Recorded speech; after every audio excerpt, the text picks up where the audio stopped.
예, 선유, 요즘에 그 양자역학, 제가 최근에 이렇게 일부 내용을 공개했던 필드라는 양자장에 대한, 그, 공개를 한 직후에 제가 관련한 물리학과의 그 교수들의 강연을 좀 많이 찾았어요.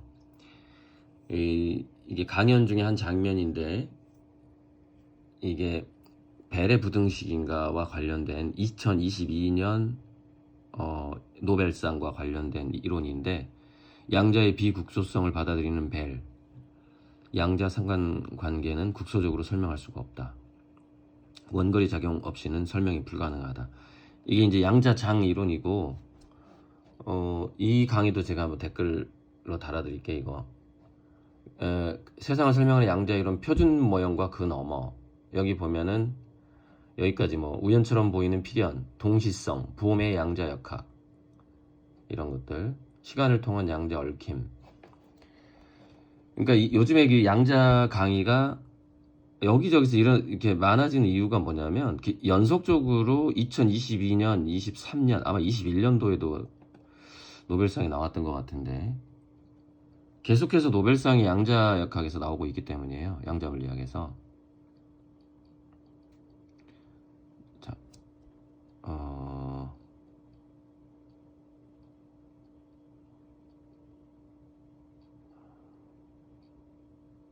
어디 갔지?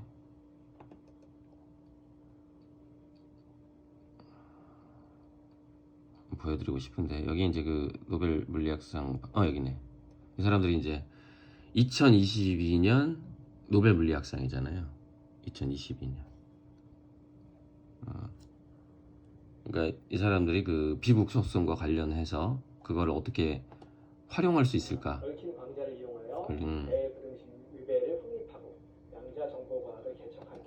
양자 정보과학을 개척해서 2022년 노벨 물리학상이고, 23년이 양자점, 양자를 이용한 그 텔레비전 화면에서 컬러를 조절할 수 있는 것, 그게 노벨 화학상이고, 계속해서 양자 관련해서 이게 이제 첨단 프론티어기 때문에,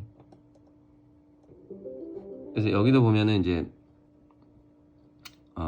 제가 얘기했던 필드에 대한 게 나옵니다. 필드. 그러니까 코펜하겐 해석 이후에, 여기 나오네, 4개의 물리학 영역 해가지고,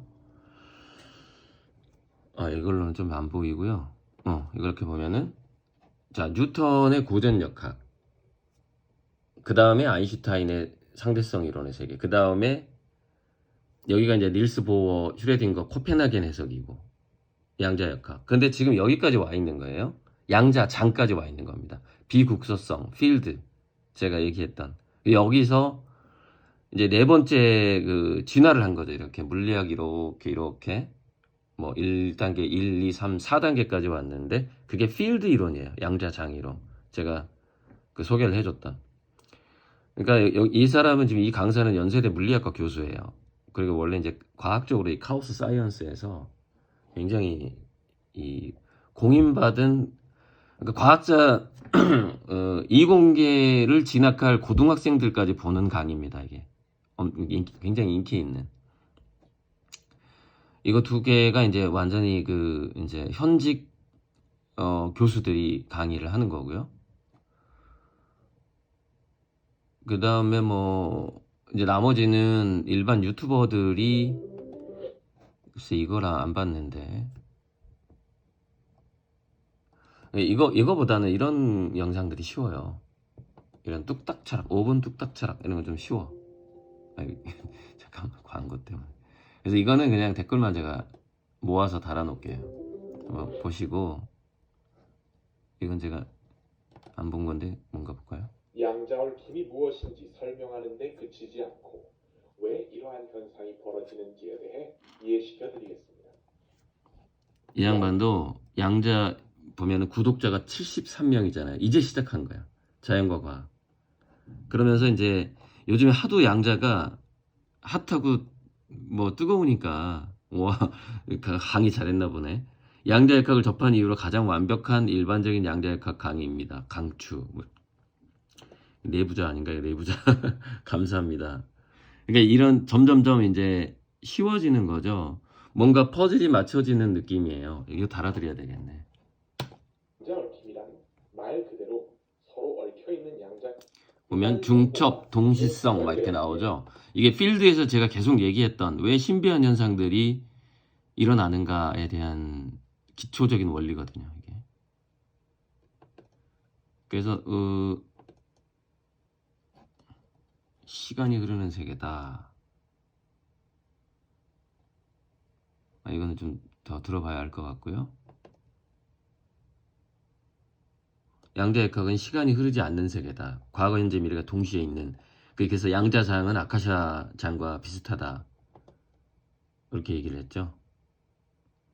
여기서 우리가 뭔가 선택적으로 사다리 타기를 한다. 이런 식으로 지금 느낌이 올 것 같은데.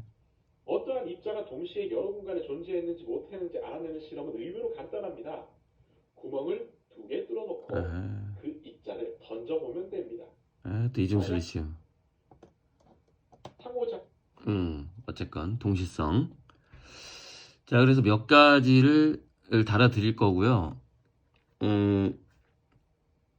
이거를 그러니까 저는 아주 오래 전부터 대학교 1학년 때부터 이제 이 양자역학 이론을 접하고 그로부터 이제 34년이 돼가는 건데요. 34년.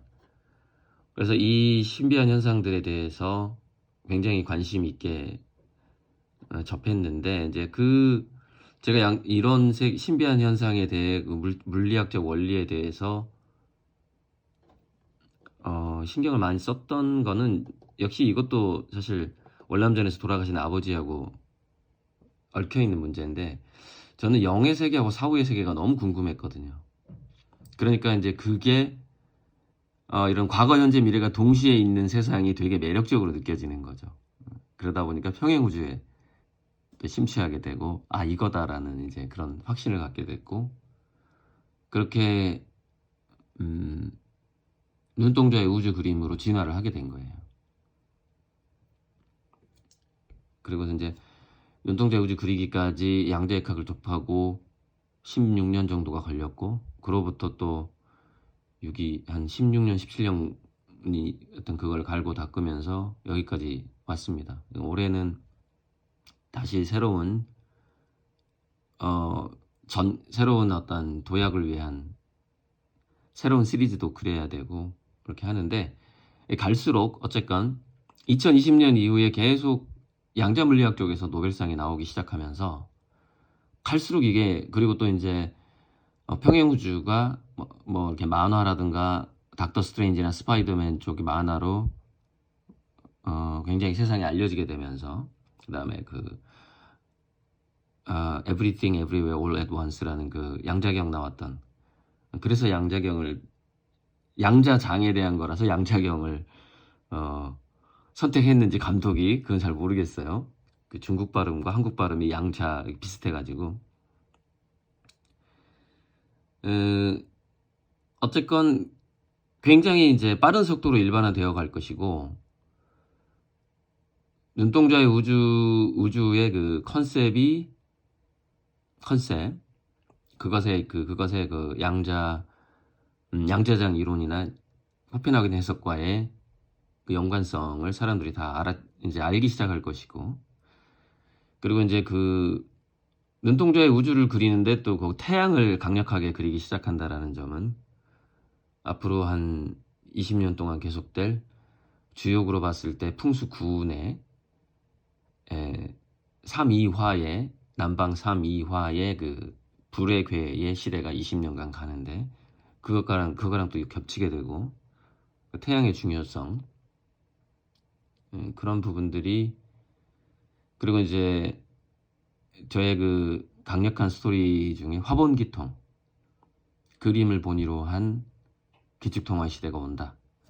그쪽으로 이제 굉장히 빠른 속도로 증가하고 있는 전 세계에 어제 사실은 그 친구 딸이 그 얘기까지 해야 되는데 이거 왜 하냐면 이 말을 어제 이제 20대 후반에 이희동이라는 친구의 딸이 저를 만나고 싶다고 해서 자기도 인터넷상에서 글을 쓰고 그림을 그리는 디자이너이자 작가라는 거예요. 그러니까 이제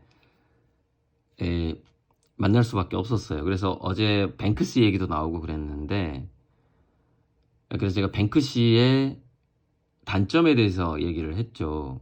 누가 어떤 아미고가 또 그걸 저한테 언급한 적도 있어요. 뱅크시는 이거 열어놓고 해야 되겠다. 무슨 얘기냐면, 뱅크시는 이런 거잖아요. 자본주의를 이렇게 하고 어떤 권력 이런 거를 비판하면서 벽화를 그리기 시작했는데, 얼굴 없는 화가인데 자본주의를 비판했는데 자본주의에 포섭됐다라고 제가 얘기를 하잖아요. 포섭돼 버렸다.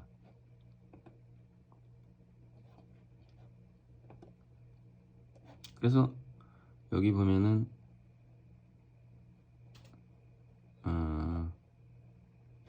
이걸 보면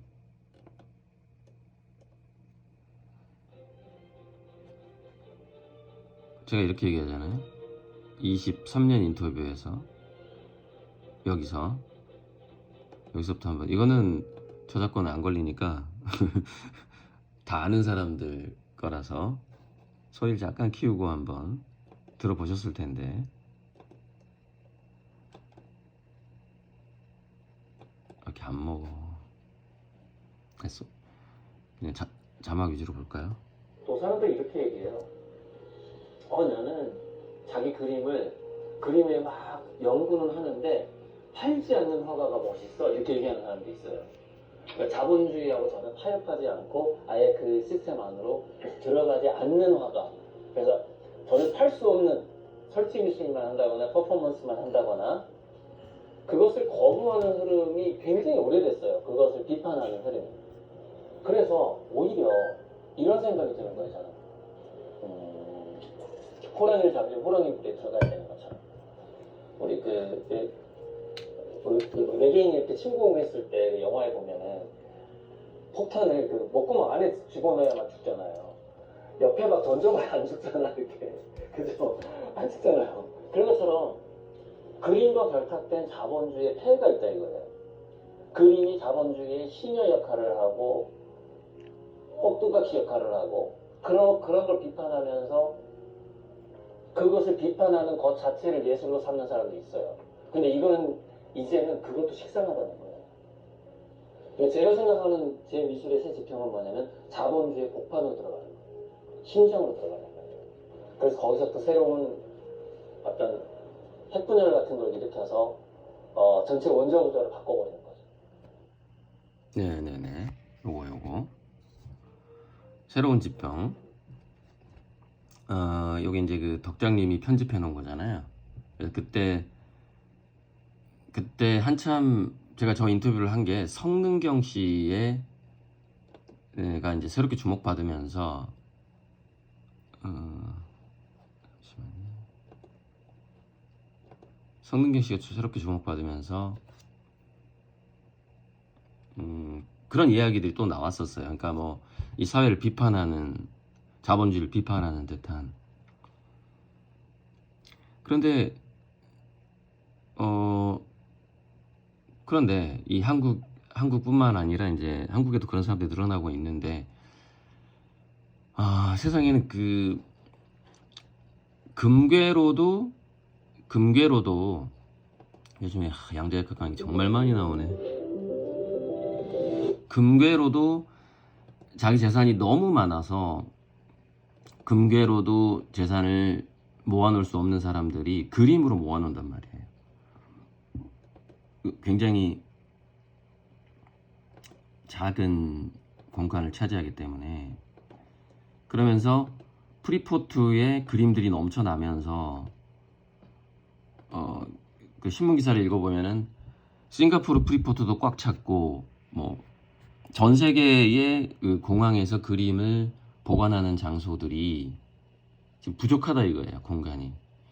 그래서 싱가포르의 그 프리포트의 분점이 지금 부산에 건설하기로 했고, 또 그러니까 유명한 그 양대 회사가 있더라고요. 프리포트 회사가 있는데 그 중에 하나는 영종도로 들어가고 그 중에 하나는 부산으로 들어오고. 그리고 이제 새롭게 서울시에서도 서초구에다가 개방형 수장고를 하고 이렇게. 그러니까 어제 그 친구 딸이랑 나눈 이야기인데, 그래서 그 뱅크 씨는 그렇게 자본주의의 시녀가 돼버렸다 이거예요. 이 사람은 딜레마에 빠지게 되는 거예요. 자기 그림값이 엄청 올라갔어요. 근데 자기 그림이 건물 벽에 그린 그림이고 하기 때문에 이거를 막 훔쳐가는 사람들이 생겨나고 그것을 자본주의적으로 활용을 할 수가 없어요. 자본주의에 포섭됐는데 자본주의적으로 활용할 수 없는 그림이 돼버린 거예요. 그게 뱅크시 그림이 돼버린 겁니다. 그리고 그것에 벽에 그 라카로 그린 것 자체의 보존성이 너무 없기 때문에 그거 보존하려면 사람들이 굉장히 골치 아파요. 거리는 되겠지만은. 그러니까 이도저도 못한 상황이 돼버리는 겁니다. 그게 뱅크시 얘기를 딱 해줬더니 그 친구 딸이 뭐라고 하냐면 비극이네요. 딱 그래요. 결말이 비극이다요. 그 자기의 동기와 상관없는 결과로 갔다라는 것이죠. 뱅크시는. 그래서 이제 제 얘기를 해줬어요. 나는 이렇게 얘기했다. 나는 자본주의 심장으로 들어갈 것이다 라고 얘기를 했다. 자본주의 정점으로 올라갈 것이다 나는. 이렇게 얘기했거든요. 자본주의 정점으로 올라갔을 때 그 자본을 활용할 수가 있게 되는 것이다. 즉 자본을 선본으로 바꿀 수가 있게 되는 것이죠. 마치 그 매트릭스에서 네오가 요원으로 됐을 때 그 요원이 정복한 줄 알았는데 결국 파괴돼 버리잖아요. 그래서 다시 새롭게 원복이 되잖아요. 원상회복이 되는 건데 세상이. 그런 핵분열을 얘기하는 거죠. 아까 제 인터뷰는. 그게 이제 화본기통, 그 수단이 1차적인 수단이 화본기통이라고 생각하는 거예요. 그래서 화본기통을 통해서 선본홍제로 간다. 그런 이야기들을 그 친구 딸한테 해줬어요. 했더니 딱 대답이 이거야. 희극이네요. 왜냐면 자기가 처음에 의도했던 것이 자본주의의 심장에 들어갈 만큼 자본주의 정점으로 성공하는 거잖아요. 그러니까 저는 제 그림값이 올라가고 잘 팔리고 수많은 사람들이 제 그림을 사기 위해서 몰려두고 모든 것이 희극적 결과라는 거예요. 그러니까 뱅크시의 상황은 비극적 결과로 가버린 거예요. 그게 그 사람의 의도가 그게 아니었기 때문에 최초에 딜레마에 빠지게 되는 것이죠. 그래서 정말 이 출발을 분명히 할 필요가 있고요. 그 예술적인 관점을. 저는 그 돈을 버는 방식과 돈을 쓰는 모든 것까지 포함해서 그리고 이 지구의 자본주의 문명의 어떤 성격과 방향과 색깔을 바꾸는 것까지 포함해서 그것이 나의 예술이다. 늘 이렇게 얘기를 하고 있습니다. 제가 그런 스토리와 그런 계획들, 이제 이런 것들 그 딸한테 들려줬어요. 그 딸은 이제 어제 저를 처음 만났어요. 꼭 만나고 싶다고 해서 제가 이제 또 작가라고 하니까 만나준 건데, 그러면서 저도 투자하고 싶어요 그러는 거예요. 그 딸이 저도 투자하고 싶어요. 그래서 일단 어쨌건 간에 링크 아까 그 덕장님이 압축해준 이런 링크를 그 친구한테 보내주기로 했고, 이제 그 친구 매형이 리움미술관에서 오랫동안 이 그림을 배달하는 일을 했대요. 그런데 이제 이런 거예요. 그리고 이제 나이 들어서 은퇴했는데 그 홍나이에서 이재용으로 관장이 바뀌었을 때 거의 전 직원이 물갈이가 됐대요. 근데 딱 한 명만 물갈이가 안 됐는데 그게 이제 자기 매형인데 왜 물갈이가 안 됐느냐? 그림을 받아보는 그 컬렉터, 이제 상류층 컬렉터들이 자기 이제 거실에 와서 그림을 걸어주고 자기 수장고에서 그림을 걸어줘야 되는데 낯선 사람이 오는 걸 너무 싫어하는 거죠. 늘 왔던 사람이 오길 바라는 거예요. 리움미술관에서. 그래서 그 물갈이가 안 된 거예요. 그러니까 왜냐면 그 그림을 한번 걸어줬던 그 얼굴을 익숙하잖아요. 그 밖에 또 이제 여러 가지 또 상황들, 즉, 누구 그림 좀 소개해달라 이런 의뢰가 또 많이 들어오기 시작한다는 거예요. 그 그림을 걸다 보면. 근데 그 이유는 제가 말씀드릴 수가 없고, 그건 완전히 영업 비밀이라서. 그런저런 얘기를 어제 그 디자이너 겸, 글쓰기도 한대요. 글쓰기도 하고, 그런 어떤 직장인인데, 친구 딸과, 너무 얘가 이해를 잘하니까, 제가 척하면 착하고 이해하고, 와, 대단하더라고요. 그러니까 자기가 이제 화분기통 얘기를 했을 때, 순식간에 이제 그 소름이 돋으면서 이제 그 딸의 표정이라든 게, 와, 이게 예술이네. 이런 식의 반응인 거예요. 그게 예술이네. 화분기통 얘기하니까. 딱 알아듣는 거예요. 그러니까 얘도 20대 후반이고, 그 딸이 했던 굉장히 중요한 얘기가 있었어요. 뭐냐면, 앞으로 3년 내에 세상이 완전 바뀔 것 같아요. 이렇게 얘기해요. 앞으로 3년 내에 완전 바뀔 것 같아요. 걔는 지금 계속해서 인터넷으로만 활동을 하는 직장인이잖아요. 인터넷에서 뭐 블로그도 작성하고 뭐 디자인도 하고 글도 쓰고 뭐 이런 상황이니까. 그래서 이제 인터넷 업계에 있는 그 젊은이기 때문에 3년 내에 다 바뀐다라는 표현을 하는 거예요. 앞으로 3년 내에 다 바뀔 것 같아요. 이렇게 되는 거예요. 인공지능이 이제 2024년 하반기쯤 가면 이제 대단한 이슈들이 많이 나올 겁니다. 인공지능이 여기까지 갔다 대단한 이슈가 나올 것이고, 그리고 양자역학에서의 그 필드, 양자역학 강의가 너무 많아.